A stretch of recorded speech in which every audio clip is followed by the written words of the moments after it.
পহেলা বৈশাখ এসেছে। আমি আমার শাশুড়িকে বললাম, মা, পয়লা বৈশাখ এসেছে, আমাকে একটা শাড়ি কিনে দেন। আমার শাশুড়ি কী উত্তর দিছে জানেন? পয়লা বৈশাখ আসছে বলেই শাড়ি কিনতে হবে এমন কোনো কথা নেই। শোনো বৌমা, বিয়ের আগে যেভাবে ইচ্ছা চলছো, এখন শ্বশুরবাড়ি যেরকম ইচ্ছা সেরকম চলা যাবে না। কারণ বাপের বাড়ি যখন ছিলা তখন তোমার নিজের মর্জিতে চলছো, এখন শ্বশুরবাড়ি আসছো, আমাদের মর্জিতে তোমার চলতে হবে।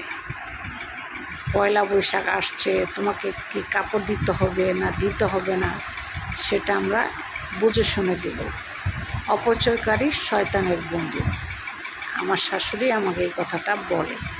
চিন্তা করেন, নতুন বউ, আমার একটা ইচ্ছা থাকতেই পারে, আমি একটা শাড়ি ওনাদের কাছে চাইতেই পারি না?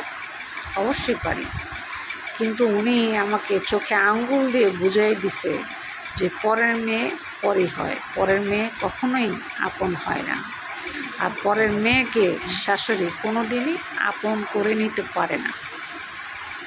আমাকে কি বলে জানেন?